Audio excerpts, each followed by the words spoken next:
ரசம் ready ஆயிடுச்சு. இன்னும் அதுக்கு தாளிக்கிறது மட்டும்தான் நமக்கு பாக்கி. பிகினர்ஸ் கூட ஈஸியாக எப்படி ரசம் வைக்கிறது அப்படிங்கிறத இந்த வீடியோவில் பார்க்கலாம் வாங்க.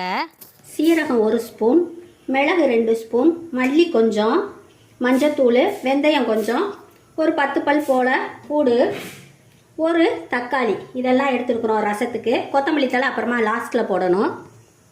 நம்ம மிக்சியில் போட்டதெல்லாம் கொஞ்சம் பருன்னு அரைச்சிக்கிறணும்.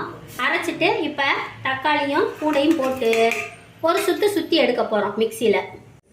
இதுதாங்க நாட்டு கொத்தமல்லி. காம்பு ரொம்ப குட்டையாக இருக்கும், ஆனால் டேஸ்ட்டு வாசம் எல்லாமே சூப்பராக இருக்கும். நம்ம யூஸ் பண்ணுறது ஹைப்ரிட் கொத்தமல்லி, தண்டு நீளமாக இருக்கும் ஆனால் சுவை இருக்காது. இதுதான் டேஸ்ட்டு வாசம் எல்லாமே சூப்பராக இருக்கும். அதனால் நாட்டு கொத்தமல்லி எங்கே கிடைச்சாலும் தேடி வாங்கிடுங்க, உடலுக்கு ரொம்ப நல்லது. கொரப்பாக அரைச்சி எடுத்துருக்குறோம். இப்போ அதோட ஒரு கைப்பிடி நல்லா கழுவி எடுத்துக்கிறணும். நாட்டு கொத்தமல்லியும் போட்டு லேசாக ஒரு சுற்று மிக்சியில் போட்டு எடுத்துகிட்டு வருவோம். மிக்சியில் போட்டாச்சு. ஒரு சுற்றிட்டு வந்து காமிக்கிறேன்.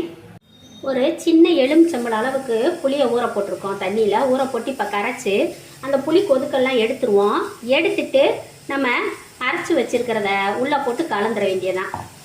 தேவையான அளவு உப்பு, 2 டம்ளர் தண்ணி ஊற்றிக்கணும். ரசம் லேசாக நுரக்கட்ட ஆரம்பிச்சிருச்சு. நம்ம நுரக்கட்ட ஆரம்பிக்கலையே ஆஃப் பண்ணிடலாம்.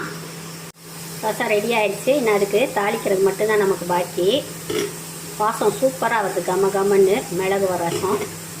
சுடு சோறில் சுட சுட ரசம் ஊற்றி துவரம்பருப்பு துவையல் வச்சு சாப்பிட்டோம்னா காய்ச்சல் சளி எல்லாம் பறந்துடும். உடம்புக்கும் நல்ல வெடிப்பாக இருக்கும். பிகினர்ஸும் இந்த ரசத்தை ஈஸியாக செய்யலாம். செஞ்சு பாருங்கள். Thank you friends.